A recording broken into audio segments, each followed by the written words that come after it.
This business actually started in 1958. It was founded by my grandfather, Ellenton. We had that kind of foot in the door with medical supplies to be able to be considered what they called an essential business during that time period.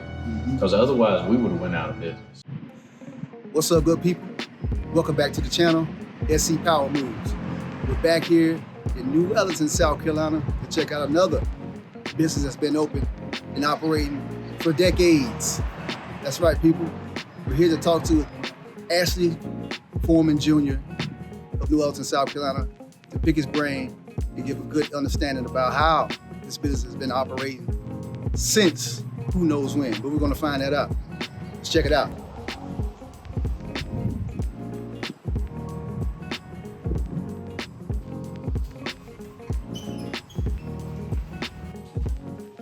Hey, Ash. Welcome, Jamar. Welcome to Ashley's on Main.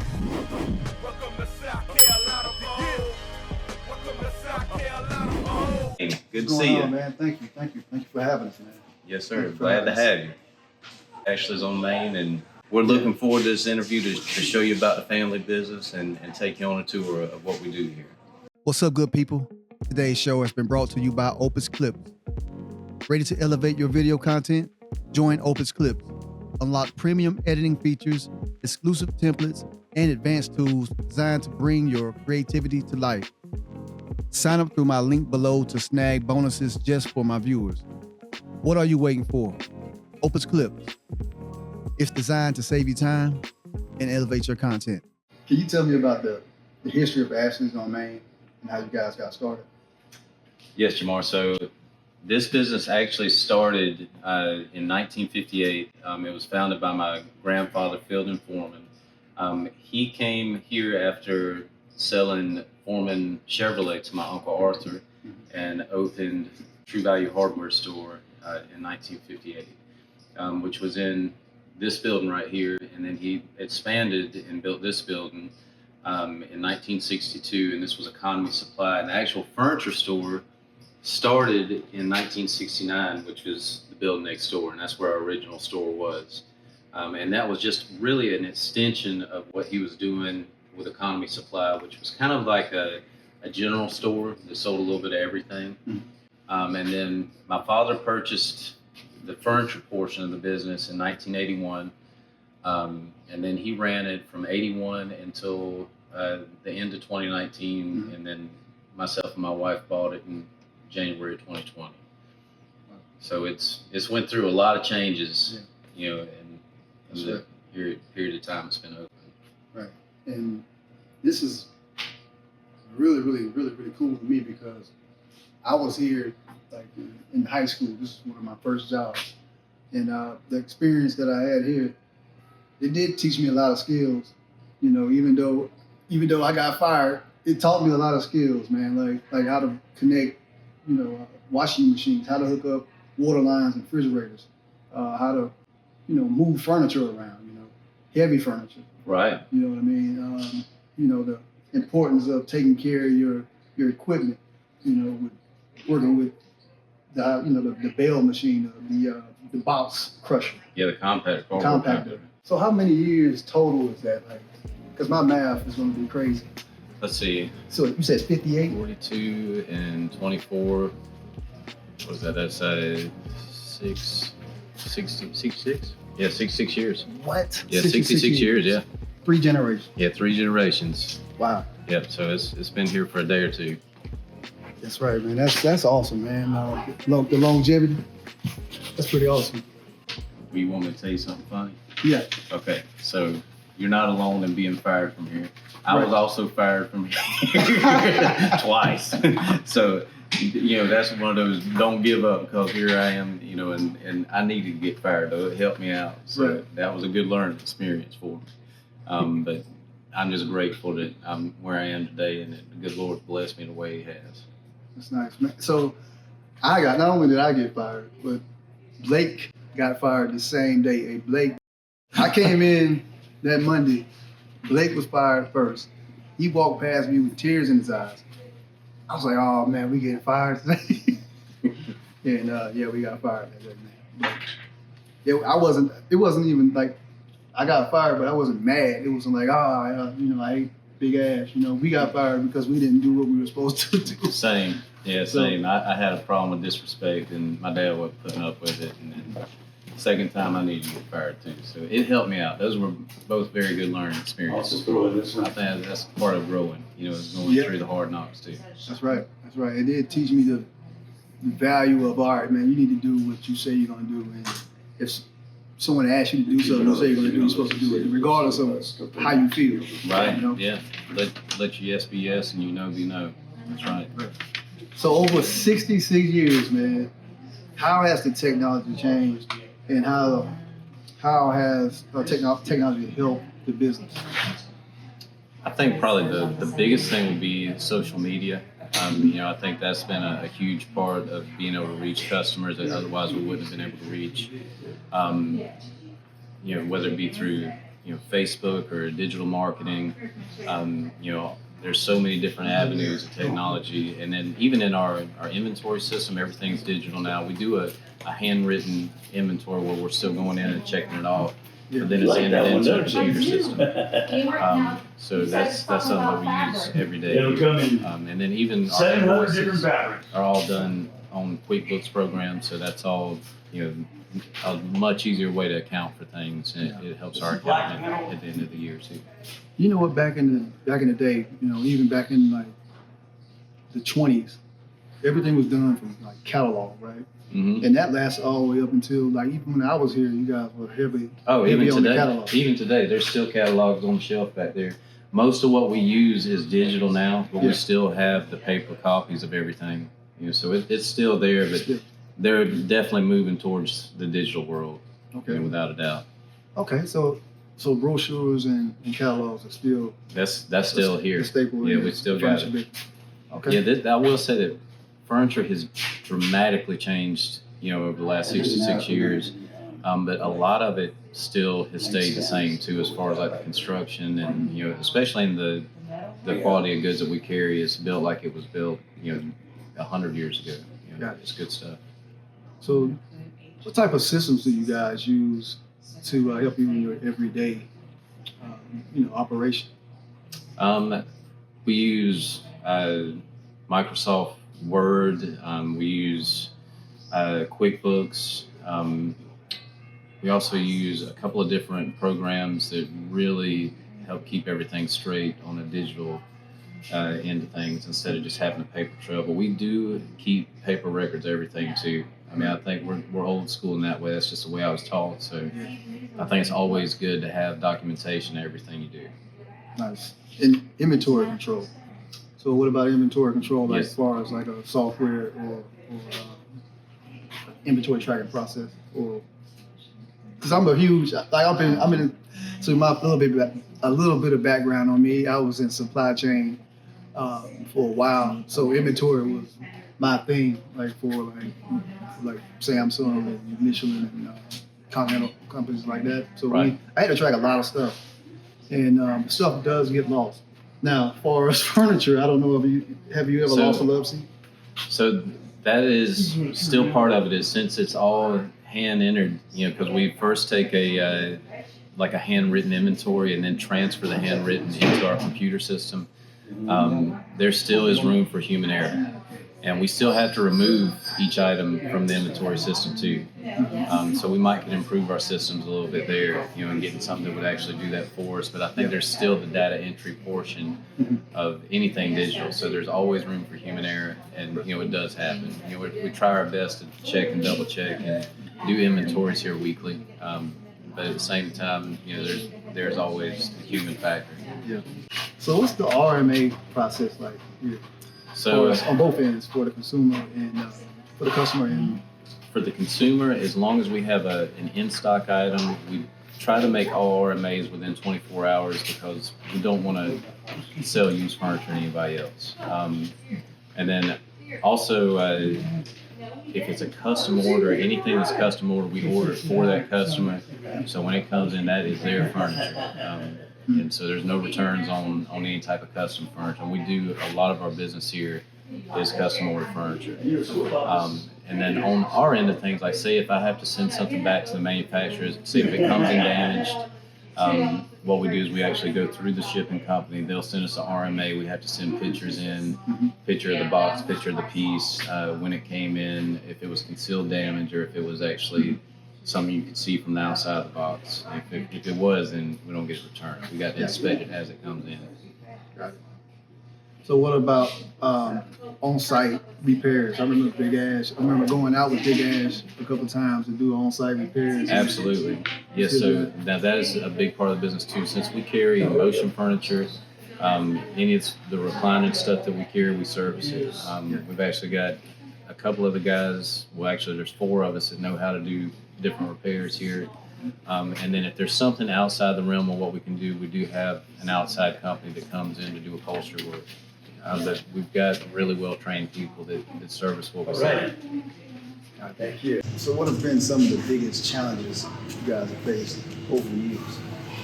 I would have to say COVID was definitely the absolute biggest challenge that I had to face as ownership here anyway. We took ownership here in January of 2020, and then COVID started at the end of March of 2020.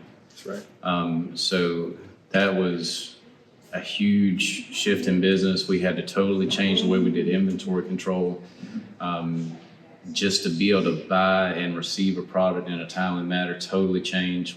Matter of fact, we almost ran out of product. During that time, and we usually only have to stock about, say, maybe 2 to 3 of one item at one time to be able to back it up and then reorder it and get it quick enough for a customer. But during that time period, we were having to stock 6 to 10 of one item to be able to make it, until we can get more of it. So that really made a difference. So the whole global, Excuse me. so the whole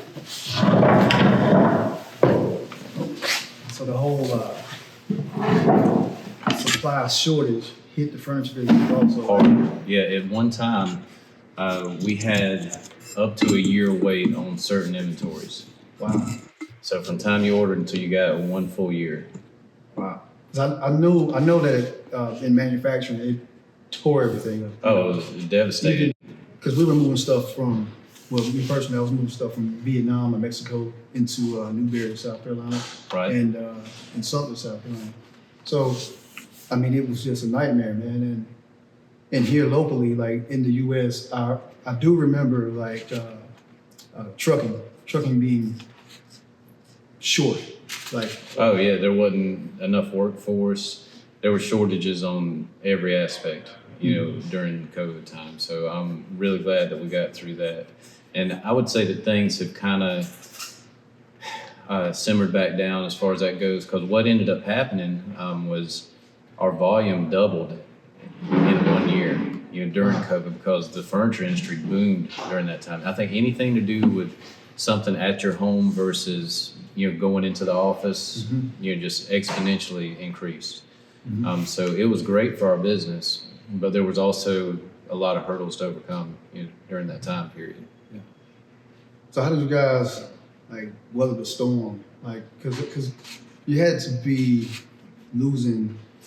You lost inventory, so that means you guys lost money, and operating costs continued to go, right? Yeah, so now that was another huge part of it too. So there was a mandatory government shutdown when COVID first started. And the only thing, just by the grace of God, that kept us open was we carry lift chairs and we carry motion bases to go up under beds. And those are both considered medical supplies. Wow. So we had that kind of foot in the door with medical supplies to be able to be considered what they called an essential business during that time period. Because otherwise we would have went out of business. Right. There's no way we could have continued, because the bills kept coming regardless of the income. And when you close the doors, the income stops. That's right. So that could have been really bad. But thank God it worked out, and here we are. He sustained us through that. That's right. I mean, you guys saw those lift chairs earlier during the tour. So what else impacted? What else was a huge impact during COVID? Because I know you guys had to continue to, like, how did you get customers in the doors with the fear going on, right? Yeah, so That was different too. Of course, there was a mask mandate. So we had that going on. We also were wiping everything down every day. We had to hire more employees because demand doubled, within probably about a 2 to 3 month time period. Wow. And it stayed that way for about 2 full years. So we went from, having plenty to do every day to not being able to keep up. And even with, extra employees, it made it a challenging time for us. But it was a good time too, and taught us a lot about how to be flexible. And I think that's one of the good things about being a small business is we have the ability to change quickly. So do you guys do anything virtual, or as like doing a virtual gallery tour or anything like that? Yes, we definitely utilized video, and we plus doing like Facebook ads and that kind of thing. We were doing more of that during that time period to reach more people. And just in general, we would try to walk through things on our website with a customer over the phone so they wouldn't have to come in. But furniture is still a touch it and feel it type of good that people. Like a car, right? Yeah. You got to test drive it before you buy it. That's right. And I feel that's the exact same way it is, whether it be a dining room set or a mattress, a chair, particularly a recliner. You want to sit in it because it's like trying shoes on. You got to find the right one that fits you. So how long did it really take to get the inventory back to where the levels that it needed to be? Like that's 3 years. 3 years? 3 years, yeah. So like you just caught up like last year, right? Just got caught up. That's right. Yeah. So it was a very challenging time. Nice, man. That's what you bounced back. You got it done. Like how much, like operating costs, like far as like how much inventory do you guys have on hand at any given moment? Is this the most that has ever been? No, I'd actually say we're running about half of what we had during COVID. At one time, you could not walk through the warehouse. Every aisle, I showed you we had 16 aisles. Yep. And then there's a perimeter that goes around the warehouse. All those 16 aisles were totally full, and you had to turn sideways to walk down through there because we had so much inventory. So our inventory had doubled. And furniture business is definitely an expensive business to house everything, and the cost of business is really high. But we try to do it in the most sensible manner that we can. Like I say, we were carrying at least double the amount of inventory, maybe even 2/3 more. I mean, it was a lot. It was very difficult to inventory anything. It made it very difficult to get to the pieces to see what we had. It made it hard for all our guys to be able to pull and put furniture because you had to move 10 pieces to get to one piece. So it was tough. You know what, I do remember that. Like even back in the early 2000s and 1999, just having to move stuff to get the stuff, and we were just hoping that this was a piece that was on the outside, right behind the piece. On it's aggravating. Right. It's aggravating. And then you risk the risk of damaging something just because you're moving it in the box. And that was something that I was always afraid of when I worked here. Yeah, the more you move something, the more the risk of damage goes up. Right. It was nuts. I'm glad to be done with that. But I'll be honest with you. One thing that it did was it kind of made me think about, what's next. Right. Because that was something huge to go through. And like I said, thank God we made it through it. But you never know what to expect in business, and particularly in this business. Yeah. It's like this all the time. It's up and down nonstop. So you do not know what to expect from one day to the next. Or I try to gauge it month to month, but I almost have to look at it season to season, to accurately gauge it. And even then it changes, so it's unpredictable. So what would you say is y'all's biggest or most productive season? When I say productive, I mean the most volume. On a non-COVID year, we typically do the most business when the weather's either really hot or really cold or raining outside. So that's all the time? Yeah. That's pretty much all the time. Well, I say that because we just went through spring and it's starting to get into summertime. Yeah. And we'll see an increase in business through the summer where in springtime our business slows down. Okay. Just because everybody's out in their yard doing stuff, they're going, to buy outdoor furniture, which we're carrying now. We just got into that segment, so we're trying to, grab some of that market share. Yeah. But so how do you guys source your pieces? So we've got 60 different vendors. We just got back from a buying trip to High Point, North Carolina, which is the world's furniture market. So it's convenient for us because it's only a 4-hour trip from here. But basically, there are thousands of vendors. I mean, we carry just a very small segment of what's available, and we're a very small fish in the sea of furniture companies. Right. And they have anything that you can imagine, from the lowest quality to the highest quality and all points in between. There's anything from massage chairs, which we actually carry those too, but we're sold out of them right now. We've got some more of those coming in. Jewelry safes, which I'd never seen before. That was the first time I saw that on this last trip. But any kind of case goods you can imagine, which is just wooden furniture or upholstery, anything to do with accessories, rugs, fabric, tapestries, it's there. And there's people that come from all over the world to look at it and to buy it there. So was it like a conference, or is it this is a main? So the whole city is built around 2 weeks a year that happens in April and October, where furniture market's in town. Oh, okay. It's 1 week at a time, and there will be probably 100,000 people come into that area to buy furniture. And the rest of the time, there's tens of millions of square feet of building that are not operating. It's just 2 weeks a year out of 52 weeks. Wow. So you go and source it yourself, or do you hire we do. Contract out to someone? My wife and I go and do all the buying. Okay. Wow. So it's kind of like, is it like art? Like you see something like, oh, that's nice. Let's see what it's made out of. Let's see what it would cost to get a couple pieces, or is it a little bit different? So I think that the way that we try to view it is we try to listen to what our customer wants that's coming in the door and calling us here. And we try our best to buy items that not only that we like, but we think that our customer is going to like, and it's going to be at the quality level that they expect. And then also that, we're going to be able to stand behind when we sell it. Because that's a huge part of it. Right. We don't want to sell something that is going to break or give problems or that we're unable to service. So everything that we buy, we try to get something that we can take care of anything if there is any problem. And then also we want something that we can get parts for if we need a part. So we try to carry as many American-made goods as possible. Okay. What about trends? Do you guys focus on trends, like what's trendy out there in the furniture business or furniture world? To some degree, yes, because the furniture business is a trendy business. The furniture business actually follows the fashion business. Okay. So they're very close related, especially on the upholstery side of the business. And that changes every 6 months, something new's coming out.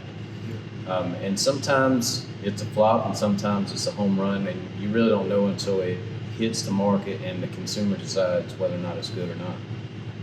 What's up, good people? I hope you're enjoying the show. And if you want to show your support, head over to divinededicatedclothing.com and check out our SC Power Moves merch shop. All right? Support the show. Appreciate it. Let's go. I had a lot of COVID questions, but I didn't put them in here because I didn't want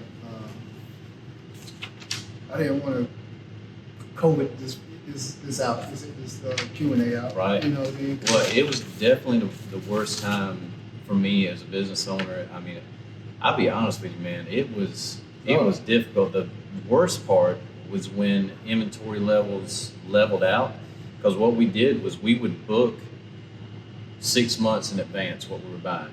So we would buy 6 months worth of furniture at a time each time we bought from a vendor.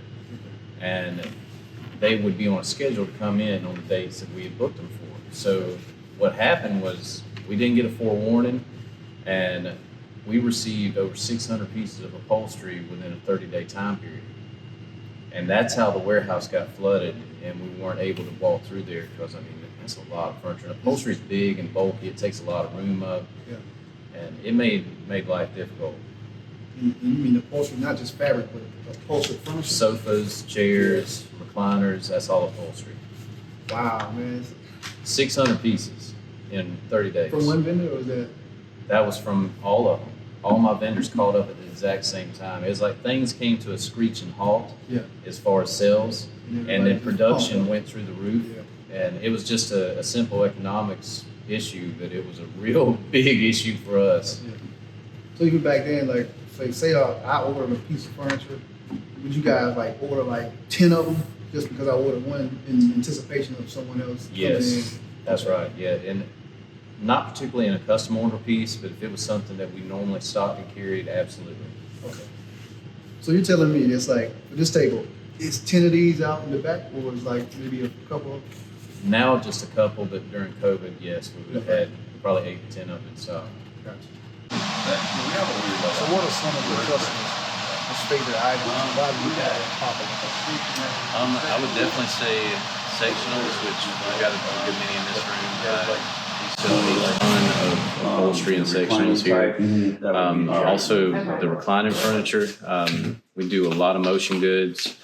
We also do lots of bedroom and dining room. So I hate to just say one thing only because we do a variety of goods.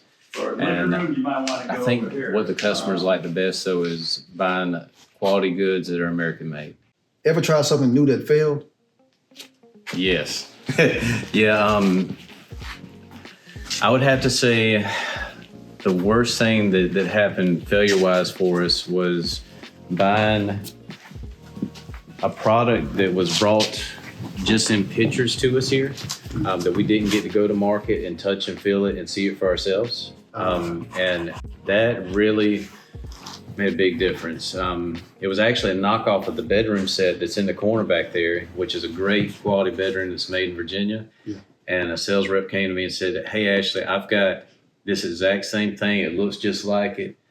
Why don't you try this out?" And then when it came in, it was not just like it. It looked like it on the outside. And I think that's what a lot of folks don't realize about furniture is you need to look at the inside of furniture to know what you get, not the outside. Because instead of having solid wood drawer sides and English dovetail, it was thin little plywood, and the cases were not made well at all. And I sent every bit of it back because I was not going to sell something to my customer that I wouldn't buy for myself. Right. So sales reps, and that's someone that travels from business to business. So they're B2B. They go from business to business. They represent a certain vendor or line of furniture suppliers. That's exactly right. Just one. Yeah, a lot of the reps nowadays will carry more than one line. But yeah, so they carry at least one vendor, and they usually have a territory that might be 1 to 3 states, or it might be a section of a state, depending on how big the vendor is that they're carrying, how much volume they do. Right. But yeah, so this particular sales rep, he carries more than one company, and their goal is to make money off of the commission, and that's what they do. And I know some guys I think are a little bit more concerned about the client than others. But this particular gentleman was just trying to make money. Right. So anyway, we don't look at it that way, and we really try to get what we think is going to be best for our customer. Right. And that's our goal. So how much of the inventory or the curation of several different pieces are you guys relying on the sales reps versus going out to the fairs or like as you mentioned before in North Carolina to High Point, North Carolina, to visit a warehouse event or? Yes, so that's the furniture market. Yes, sir. The furniture market in High Point, North Carolina. We do try to go twice a year. They do it every April and every October. And that is the best way because everything is displayed, and one showroom there is 10 times the size of our showroom here for one vendor. Wow. And there's thousands of vendors. So you get to touch it and feel it and kick the tires on everything there. Versus messing with the vendor or the sales rep. Yeah, when you have a traveling sales rep, they represent that company. That's the same person you talk to in the showroom there. Mm-hmm. But it's not quite the same when you don't get to actually sit on the product or open the drawers and really get to see what it is. I'd rather touch it and feel it myself. And we do, re-up, when the sales reps comes around. A lot of times we'll have our inventory ready ahead of time, and then we know what to order. But we're placing orders whether they're coming in or not, because we want to have inventory when a customer comes in the door. Right. And by the way, man, this is super comfortable. You call this the conversational chair? Yeah, this is a conversation sofa. Sofa. And it does make it easier, I think, when you have two individuals like us talking, you're not having to turn quite as far because it's got the angle built into the sofa. And this is nice, man. This is nice. Technical question. How much would a piece like this cost? Well, this piece is made by Lancer. This sofa is $17.39, and this is also American made. We can order this in any of the fabrics that are on the back wall back there. I think there's around 800 fabrics for Lancer. Okay. So very custom company. Not a cheap company by any means, but it's a good quality company. Right. So you guys are quality over everything here, right? I think that we try to meet in the middle with value and quality. You can buy sofas that look like this that are $6,000. Right. And you can buy sofas that look like this that are $1,000. But I think what we really strive for is to get the most bang for the buck and to be able to pass that on to the customer. Nice. So what's the average sale price? Not sale price, but point of sale for the average customer here? I would say probably around $2,000 to $2,500 on average. Man, the furniture business, dude. But it's $2,500, but you guys, we're not accounting for like how much you guys are paid for the product. Like, are there great margins in furniture, or is it just, or it all depends? I think it depends on the furniture store. We operate on closer margins here. There are some furniture companies that they are making a lot, like 40 to 25 to 50, or 25 to 30. I think they're way out there. And the thing is that's where I think consumers ought to do their homework and shop around, and we encourage them to here. Matter of fact, I've got competitors in this area in the CSRA that, their prices are 30 to 40% higher than ours. You buy the exact same product, and all you're doing is putting more money in their pocket. Right. So I encourage folks to shop around and see that we've got the best value on the same product. What sets you guys apart from Rooms to Go, someone like Rooms to Go? With those particular companies, quality, number one, is the biggest difference, because I'm not knocking them. They do a huge business, and we're just a small fish compared to them. But their product lineup is not the same level of quality as what we carry here. But I would also say just as important, the service in there.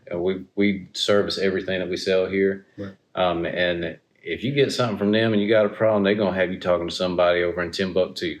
Right. So if you got a problem with something that you get from us, you call us and then we handle it. What's the wildest request that a customer has requested from, that you've ever experienced from a customer? Wildest request. So probably in upholstery, there are some fabrics that are meant to be either pillow fabrics or something that's on an accent chair, and they are out there. You can get some pretty wild stuff if we look through these fabric swatches here. And I've had some customers ask us to put those on the whole bodies of sofas, and we really recommend against doing something like that, because I want it to look good when it goes in their house. I don't want to just sell them something and make a sale. Yeah. I want them to sell something that's going to look good, and it's also going to be a reflection of what we carry. What's the farthest you guys have delivered? Because I've been on the trip to Atlanta with Big Ash back in the day. Right. So recently, I think the furthest we've been is Tennessee. And I think the reason we had gotten that client was because he also owned a home in Aiken. Okay. And then he had another home in Tennessee, so he was furnishing his mountain home. Okay. And we'll have that a few times where we'll have customers that say they have a lake home or a beach home, or a home in the mountains or somewhere that maybe it's not their home base, but we'll end up furnishing it for them. Yeah. But nice. we're willing to. You guys travel. are global, man. At least regional, anyway. Right. See those trucks all over the place, man. I'll be in Augusta. I'll see the truck rolling down 278, or vice versa. Here in Aiken, you guys are rolling everywhere. Well, I think thank God he's blessed us with a good business, is all I can say. Is that we got a great team of people here, and we really have a great customer base. And I think my dad did a great job, building the business from the 80s until 2019. And he really built the business on reputation. He never really put money into advertising. It was mostly all word of mouth. And the only way you grow a business like that is if you sell a good product and you have good service. So we try to continue in that. Right. And most businesses in this area do rely heavily on word of mouth. It's barely any social media marketing. Like Patterson, he doesn't do any type of marketing. He's all word of mouth. Do you guys invest in marketing or invest in social media marketing? Because I know they're different. It's different types of media that you can market on. What types of channels do you guys market? So we've tried a few different things. We've done radio. We're actually currently getting quotes on doing social media type marketing, where it's going to go, like say in front of YouTube, Hulu. We've done Facebook marketing several times before, and still continue to do that. We tried to try out different avenues to see what works, but what I've noticed is marketing definitely reaches a customer that otherwise would not know we're here, because we're in New Ellenton, which is not you don't get any walk-in traffic as far as people walking down a sidewalk. This is more of a destination than it is somewhere that you're just riding by and say, oh, let's stop there. Right. So you have to intentionally come here. That's right. And we also realize that a lot of our customers are folks that are moving here from out of state. The area of the CSRA has grown exponentially in the last 2 decades, particularly in the last 4 years since COVID hit. I mean, we've seen a huge number of people that have come in from out of state. And I think we get a lot of that business from word of mouth, and then also from the marketing avenues that we've used. I think we also miss a lot of business because people don't know we're here still. Right. So we're trying to reach that customer that's coming in that hasn't heard who we are, so they can see who we are and what we do. Thanks for watching. And if you enjoyed the show, don't forget to like, comment, subscribe, and then most importantly, share.